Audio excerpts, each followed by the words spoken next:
What's up, everybody? Welcome to the Podonthego show. I'm your host, Raz. Today, we are continuing our theme of monetization, and we are going to be discussing, and honestly, I don't even know how I'm going to fit. I'm just, at the end of the show, I'm going to try and squeeze in monetization for you, because today we're doing a segment called Your Favorite Podcast Sucks. We're back, right? And it's the Bertcast. If your favorite podcast is the Bertcast, then your favorite podcast sucks. And I'm going to tell you why in just a second. But first, I want to do a disclaimer. I don't have anything against Bert. I actually kind of like Bert. I heard his interview on Vlad TV a few weeks ago, and it was great. It was great. From that interview, I realized why people love Bert, why he's so successful, why I'm sure a lot of his shows sell out, and why his podcast is successful. But that doesn't mean I can't critique it. And that's the whole purpose of Your Favorite Podcast Sucks, is not to, I'm not that guy. I'm not the type of guy who trashes people just because they're famous. But I do want to call out and critique podcasts that are famous, because everybody can easily see and understand what I'm saying and where I'm coming from. I had a person on my critique of Joe Rogan say that I was stretching it, but I'm not stretching anything, because this is just my opinion. It's what I see, and it's why I either don't listen to the podcast. So I'm just sharing my critique of the show. So here we go.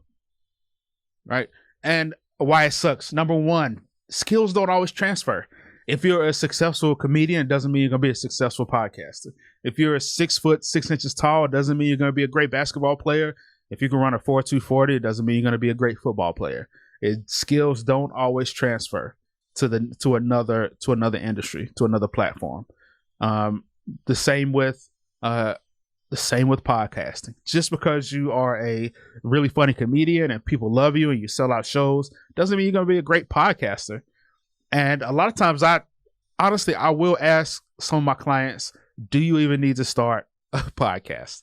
If somebody comes to me and they have a great idea, it's like, do you even need to start this? Are you sure? Or are you just going to be adding to the noise?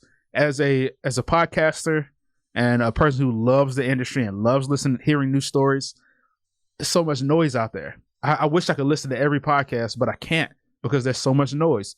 And we get famous people like Will and Jada Smith coming in, and they're just sharing their personal life. Like, I really don't care.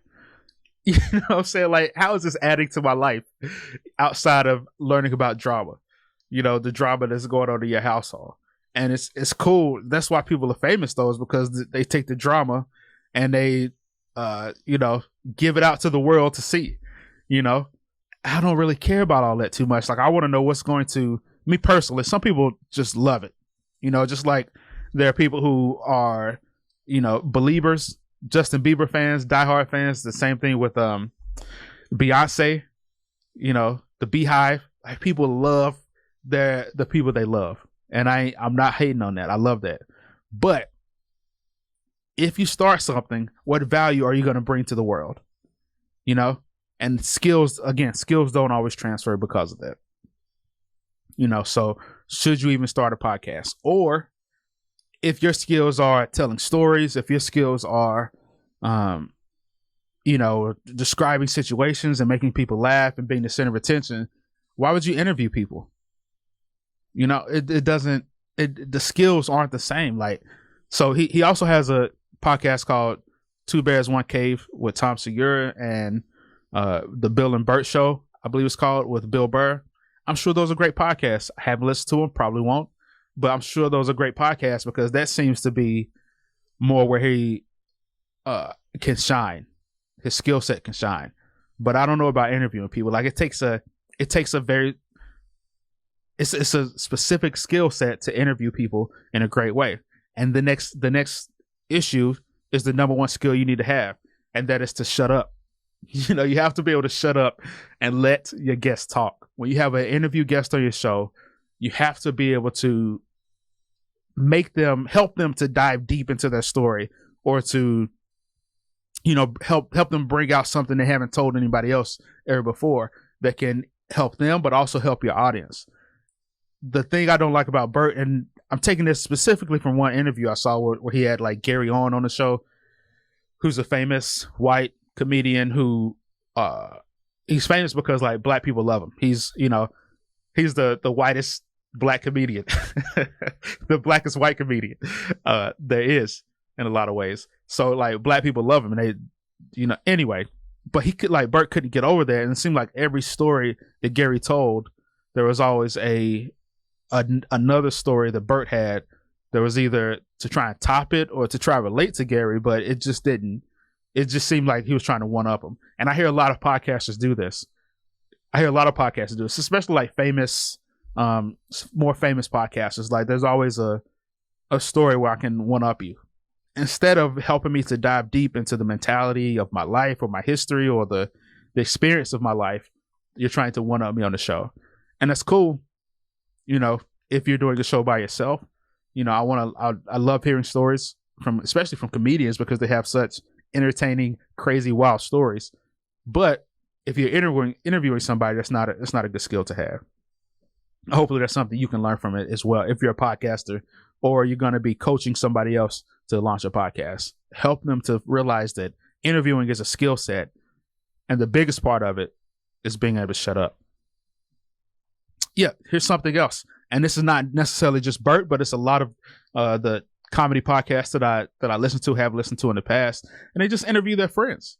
Joe Rogan is a big exception to this, because he's an ideal example of diving deep with guests from a myriad of backgrounds, not just other comedians. He has a ton of comedians on, and that's fun. I don't always listen to those shows because they just talk. It's just two guys talking, and I can have those conversations with my friends. But if you're going to do a podcast, like, what are you adding to the industry? What are you adding to your listeners? What value do you bring with these stories that I can't hear from somewhere else? Does that make sense? Because if you have Bill Burr on your show 5 times, how many different stories can he tell?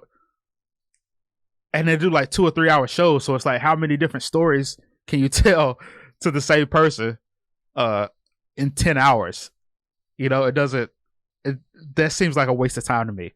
But like, bring on somebody else, bring on authors, bring on musicians, bring on actors, bring on engineers and people who specialize in biomechanics or something. I don't know. Bring on some different people, interesting people. Add something to the industry. Otherwise, it's just noise.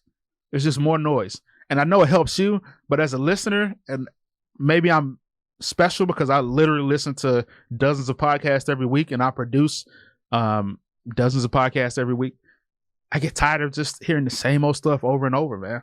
And that's the problem. Kind of the problem with these comedy shows is because it's just a rotation, And they're all friends, and they all go and promote each other's podcasts, and they're jumping from this podcast to this podcast, but nobody's thinking outside the box. Nobody's going outside of that circle all that often. And to me, that kind of sucks as a listener, because I want to hear something new and different and exciting, and I want my life to be enriched. I don't want to hear a conversation from 2 old friends all the time. It's cool for y'all, so keep doing it. But I have my own friends. I have 2 or 3 friends that I have the same conversations with that I can hear on a podcast. So why would I listen to a podcast when I can have the same great conversation with one of my friends? So get outside the box. Another critique of not just Bert's, but a lot of the comedy podcasts.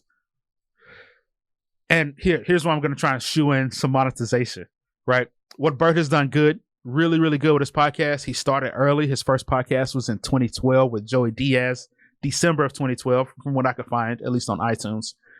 And he kept going. He's still going. He has hundreds of episodes now. And he has hundreds of episodes with comedians and actors and famous people. So that is going to bring in sponsors who want to be a part of that content. So start early and start often. Start with what you have. That's going to be my final thought too. Like start with what you have. If all you have is connections and knowing people in your industry, start there. And then you can work up from that. Take what you have. If you have an expertise in something, then start there. If you have a skill with interviewing people, start there.